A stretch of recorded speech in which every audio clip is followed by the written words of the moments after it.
रिंकू, हाँ जी। ये देख। आगे तो चले। सत श्री अकाल बीजी। सत श्री अकाल पुत्र। अब साफ दिखाई दे रहा है बीजी। बहुत साफ दिखाई दे रहा है। बीजी इतने टाइम बाद नए चश्मे बनवा ही लिए। किसी अपने ने पैसे भेजे और हर महीने पैसे भेजेंगे। वाह। फोना ते टू होਊਗੀ ਤੁਹਾਡੇ 1 ਤਰੀਕ ਤੋਂ ਬਾਅਦ। ਇਹ ਤੁਹਾਡੇ ਪੈਸੇ ਨੇ, ਇਹਦੇ ਨਾਲ ਕੋਈ ਅਮੀਰ ਨਹੀਂ ਹੋ ਜਾਣਾ ਤੁਸੀਂ। ਮਾਵਾਂ ਭੈਣਾਂ ਨੂੰ ਸਤਿਕਾਰ ਦੇ ਕੇ ਮੈਨੂੰ ਖੁਸ਼ੀ ਮਿਲਦੀ ਹੈ ਇਸ ਗੱਲ ਦੀ। मुख्यमंत्री माँ बेटी सत्कार योजना, आपका अपना भगवंत मान। नमस्कार, मैं नियाज खान और आप देख रहे हैं न्यूज एक्सप्रेस। अन्नामलाई को तो आप जानते ही होंगे, बीजेपी के एक ऐसा युवा चेहरा जो हिंदुत्व को लेकर के हमेशा से बीजेपी को आगे रखते थे और उनकी पहचान और उनकी लोकप्रियता जो है वो युवा नेताओं में, युवाओं में बहुत ज्यादा थी। लेकिन अन्नामलाई ने बीजेपी छोड़ दिया और बीजेपी छोड़ने के बाद अब उनके सुर भी बदल गए हैं।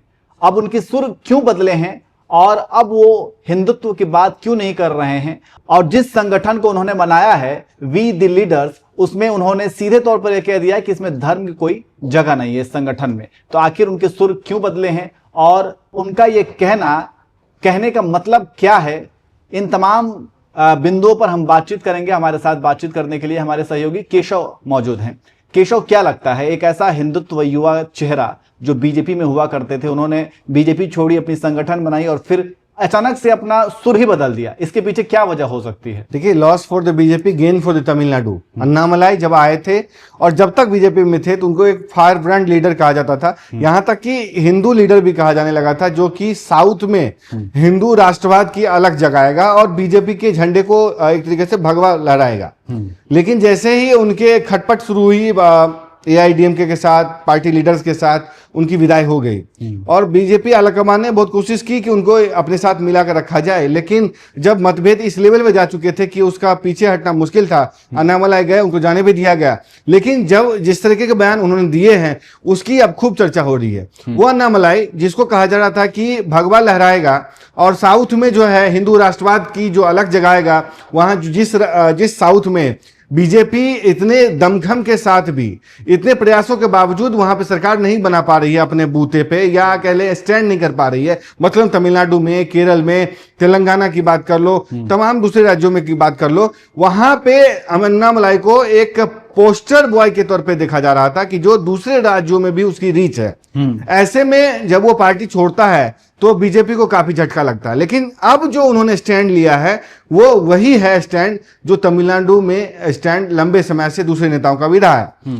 जिस तरीके की सफलता टीवीके को मिली है, वहां पे पहले ही बार चुनाव लड़ने के दौरान मिल गई उनको सफलता, और बीजेपी जिस तरीके का प्रयास कर रही थी कि वहां पे एक हिंदू राष्ट्रवाद का जो है आइडियोलॉजी एस्टेब्लिश किया जाए थ्रू अन्नामलाई, उसको समझिए कि दरकिनार करते हुए उन टीबीके को सत्ता सौंपी गई है। तो ये साफ बताता है कि वहां पे लोगों का जनमानस अब भी हिंदू नेशनलिज्म या इस तरह की आइडियोलॉजी बीजेपी की जो है उसको एक्सेप्ट करने को तैयार नहीं है, इसलिए टीबीके को दे दिया गया एज ए अल्टरनेटिव। इसका क्या पता चलता है कि वहां पे जनता अपने धर्म को, अपने जो स्पिरिचुअलिटी है उसको घर में रख करके आती है, अब पॉलिटिकल आइडियोलॉजी को अलग रखती है। इसलिए तो आप देखते हैं कि टीबीके को ये जानते हुए भी कि उनकी जो मिशनरीज के साथ या चर्च के साथ या जो उनकी रिलीजियस बिलीफ है वो क्या है, फिर भी उनको हिंदुओं ने सबसे ज्यादा बढ़ करके वोट दिया, वो आज मुख्यमंत्री हैं। तो इसी कारण से जो जमीनी सच्चाई है उसको एक्सेप्ट करते हुए अन्नामलाई ने ये कहा है कि उनके संगठन द वी द लीडर्स में, जिसका कि पहला बड़ा आयोजन बीजेपी छोड़ने के बाद बीते दिन हुआ, उसमें उन्होंने कहा कि धर्म की उनके संगठन में कोई जगह नहीं है।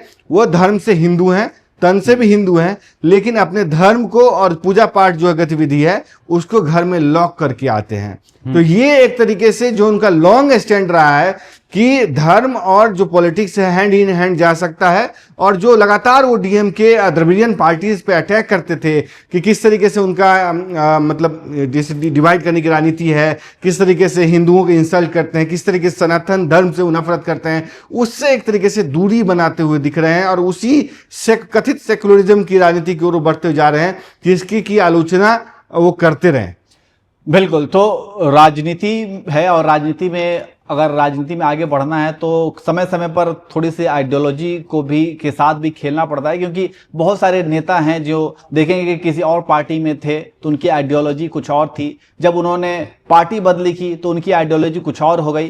तो ये तमाम तरह की चीजें होती रहती हैं राजनीति में। अन्नामलाई ने जिस तरीके से वी द लीडर्स करके संगठन उन्होंने बनाया है और इस संगठन में सीधे तौर पर कह दिया है कि इसमें जो है धर्म की कोई बात नहीं होगी, इसमें सिर्फ समाज के उत्थान की बात होगी। तो ये अन्नामलाई के पार्टी और इनके द्वारा दिए गए बयान को आप कैसे देखते हैं, कमेंट करके जरूर बताएं।